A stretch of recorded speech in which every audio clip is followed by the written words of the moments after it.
fais une petite vidéo parce que je vois de plus en plus de témoignages sur les groupes Facebook et sur les forums de problèmes de carte grise, enfin de certificat d'immatriculation avec Tesla.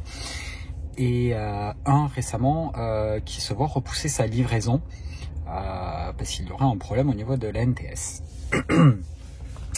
Donc, j'ai mené ma petite enquête parce que je suis impacté. Ma Tesla Model 3 Highland a été immatriculée le 20 mai. Et à ce jour, je n'ai toujours pas reçu le certificat d'immatriculation définitif.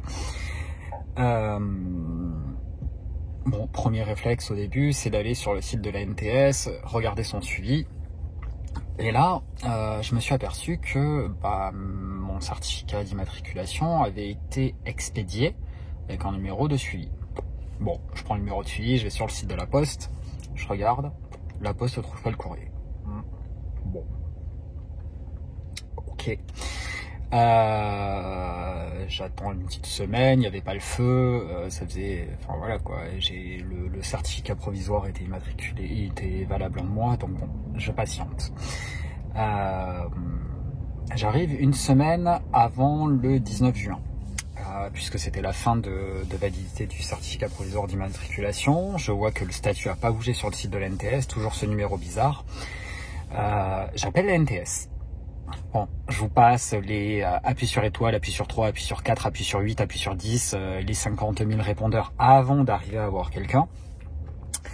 Et là, j'ai quelqu'un au téléphone qui me dit votre carte grise, le suivi, moi j'ai le même que vous, je comprends pas, c'est incohérent, je me renseigne, je reviens vers vous par mail. Bon, ok. Elle me répond par mail que en fait, ma carte grise, il faut que j'aille la chercher à l'imprimerie nationale. Ok. Je rappelle, je réexplique le blablabla, machin, étoile 3, 4, 10, machin, et j'ai quelqu'un. Donc je lui explique ma problématique, et je lui dis qu'une de ses collègues m'a répondu par mail en me disant qu'il fallait que j'aille chercher cette fameuse carte grise à l'imprimerie nationale. La personne que j'ai au téléphone est surprise parce qu'elle me dit c'est la première fois que j'entends ça. Je me renseigne. Donc elle se renseigne et apparemment elle tombe sur la même information que ce numéro de suivi, ça sera un numéro de suivi interne et qu'il faudrait donc que j'aille à l'imprimerie nationale. Et je lui demande où se situe l'imprimerie nationale. Et là elle me dit faut que je me renseigne parce que je n'ai aucune idée. Donc elle se renseigne, elle me reprend après 10 minutes d'attente pour me dire que l'imprimerie nationale est en région parisienne. Ok, je suis vers Toulouse. Je lui demande qui me prend les frais pour aller de Toulouse à Paris et de Paris à Toulouse pour récupérer une carte grise. De là, elle me dit oui, je comprends. Elle me dit il doit y avoir un problème. Je demande un duplicaté de carte grise pour vous. Comme ça, vous n'avez pas à payer les 5 ou 6 balles pour refaire une carte grise, machin, etc. Donc, elle fait cette demande de duplicata. Et elle me dit il faut attendre 15 jours. Bon. J'ai pas attendu 15 jours, j'ai attendu d'être le 19 juin, date de la fin de validité de mon certificat provisoire d'immatriculation. Je rappelle, savoir où ça en est, parce que à nouveau sur le site de la NTS, un numéro de suivi complètement farfelu. Et là, la nana qui me dit, pareil, il faudra venir la chercher à l'imprimerie nationale. Je dis mais comment ça, pourquoi? La nana me sort une explication alambiquée. Parce que c'est une LOA, donc je suis en locataire sur la carte grise, et que ça serait le loueur qui a demandé à ce que la carte grise soit retirée à l'imprimerie nationale. Pipo. Bon, bref. J'appelle mon Tesla Advisor,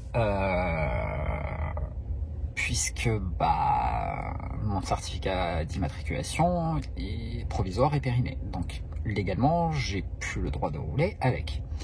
Donc, je l'appelle. Elle me dit oui, on a un problème avec des cartes grises. Elles sont toutes retournées à l'imprimerie nationale. Bon, donc elle voit avec le service d'immatriculation de Tesla. Je laisse passer une semaine, toujours pas de nouvelles. Je refais un mail du coup au TA et réponse c'est je relance le service d'immatriculation. Bon, et on tourne. Rien. Entre-temps, je contacte la gendarmerie nationale parce que je suis en zone gendarmerie, je suis à la campagne, et je leur dis, bah voilà ma problématique, j'ai acheté un véhicule neuf, ils ont fait un certificat, ils ont fait les démarches d'immatriculation, j'ai un certificat provisoire d'immatriculation qui est périmé. Ça se passe comment si je me fais contrôler? Là, le gendarme me dit, aucune idée, pour nous c'est un défaut et on n'a pas, voilà quoi, c'est soit vous avez les documents et un CPI valide, soit il n'y a rien.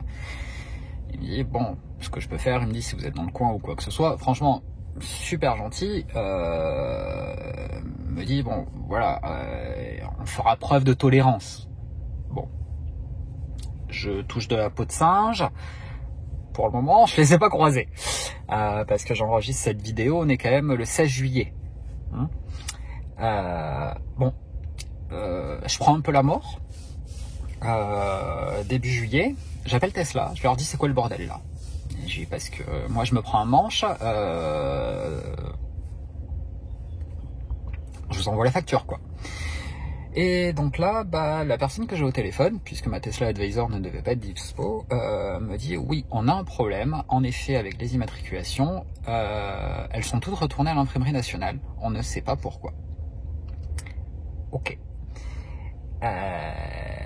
Du coup, elle me dit, je vois avec le service d'IMAT et je vous tiens au courant. Bon, je rappelle en début de semaine. Non, fin de semaine dernière, pardon. Le 14, c'était un dimanche, donc le 13, le 12, j'ai rappelé, voilà, le vendredi. Et donc là, je retombe sur une autre personne de chez Tesla qui me dit, oui, en effet, on a un problème avec les immatriculations, on ne sait pas ce qui se passe. Normalement, on devrait avoir une solution de l'ANTS qui va vous renvoyer un certificat provisoire d'immatriculation qui devrait être valable, entre guillemets, en moins le temps que tout se remette en ordre. Bon, j'ai mené ma petite enquête, en ayant tous ces interlocuteurs au téléphone.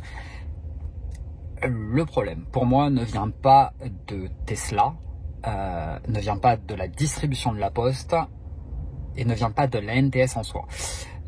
Je pense que le problème est situé au niveau de l'imprimerie nationale. Vous vous rappelez, là où il fallait que j'aille chercher la carte grise. Parce qu'en fait, c'est l'imprimerie nationale qui met sous pli les certificats d'immatriculation et qui fait l'expédition, une fois qu'elles sont imprimées.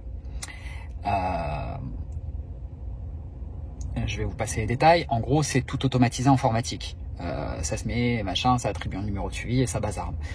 Je pense, pour avoir croisé toutes les informations, en fait, que ce système informatique génère des numéros de suivi qui ne correspondent en rien à la poste. Et donc, quand la poste les prend en charge, ils se mettent en erreur chez eux. Donc, c'est retourné à l'imprimerie nationale. Vous voyez le cercle? Et tant que ce bug ne sera pas corrigé, je pense que nous n'aurons aucune carte grise. Alors, pourquoi spécifiquement à Tesla? Ça, c'est un peu l'interrogation, parce que j'ai de la famille un peu éloignée qui bosse chez Volkswagen, qui font des immatriculations de Volkswagen, et pour le moment, ils n'ont pas eu ce genre de soucis. Donc, ce qui serait intéressant à travers cette vidéo, bon, même si je sais que la majorité de l'audience de la chaîne est possesseur ou va être en possession d'une Tesla, si vous êtes client d'autres marques, c'est de me dire en commentaire si durant cette période, là entre mai et aujourd'hui, vous avez rencontré des problèmes d'immatriculation. Voir si vraiment la piste que j'envisage, que c'est un problème au niveau de l'imprimerie nationale avec un mauvais numéro d'identification des courriers pour la poste est réellement ça, parce que je vois pas pourquoi ça n'impacterait que Tesla et pas les autres fabricants, quoi. Voilà. Bon, en tout cas, je vous tiendrai informé en commentaire ou sur Facebook si je reçois ma carte grise. Si vous aussi vous avez ces soucis, tenez-moi au courant, et puis j'espère ne pas avoir de contrôle des forces de l'ordre, ou du moins qui reste compréhensible, quoi. Après, bon, voilà, j'ai des échanges de mails avec la NTS, le véhicule est assuré, il est plaqué, j'ai un CPI. Voilà, ils sont pas idiots non plus, hein, mais réglementairement, on l'a dans l'os. Voilà. Bon, écoutez, je vous souhaite une bonne semaine, une bonne soirée, une bonne journée, un bon ce que vous voulez, parce que je ne sais pas quand et à quelle heure vous allez regarder cette vidéo. Et moi, je vous dis à très vite sur la chaîne. Ciao.